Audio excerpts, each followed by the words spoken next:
lisan berzikir, badan bersyukur, sabar dalam musibah, dan yang terakhir adalah istri, ya, yang tidak membawa suaminya ke dalam kemaksiatan dalam jiwa istrinya dan harta suaminya.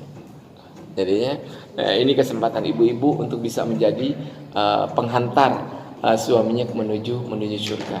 Istri yang tidak membuat suaminya itu berbuat zalim, maksudnya gitu loh, ya, nggak berbuat curang.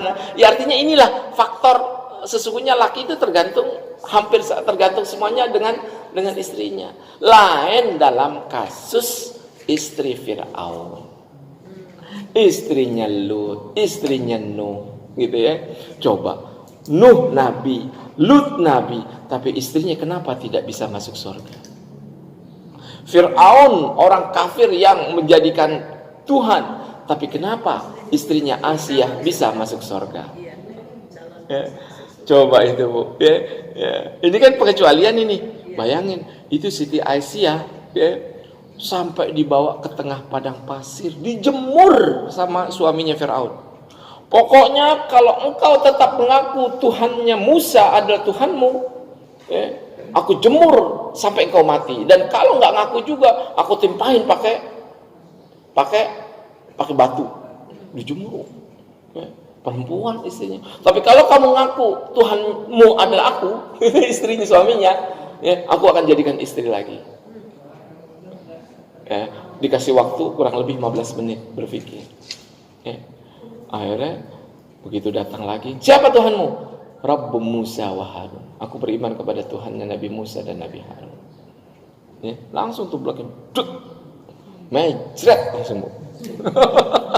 Mau batu. Ya, tapi sebelum itu, ya sesungguhnya, ya dia sudah dikisahkan itu Siti Aisyah udah ngelihat surga. Ya, jadi Bu, ya, sesungguhnya kita menjelang ajal itu, kalau kita baik, udah kelihatan tempat kita. Cuman kita udah nggak bisa ngapa-ngapain, gitu ya. Jadi orang menjelang ajal itu sudah Allah kasih itu. Kan kemarin udah saya katakan, orang jenazah Muslim yang baik, yang saleh itu selalu berkata kepada yang bawanya, kan manusia yang bawa ya jenazah, cepetan saya mau masuk ke liang kubur, cepetan. Karena udah kelihatan.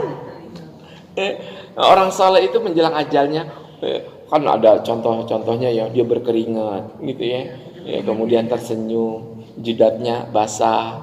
Ya, itu pada hakikatnya itu adalah tanda-tanda sakitnya sakaratul maut. Ya, sakitnya sakaratul maut. Dan kita nggak tahu kapan kita wafat.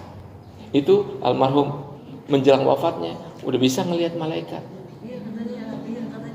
Ya. Jadi cuman dia nggak sadar. Ya namanya orang nggak tahu mati. Ya, yang penting dia menjelang wafatnya itu ya Latif dia baca itu ya Latif ya 1000 kali.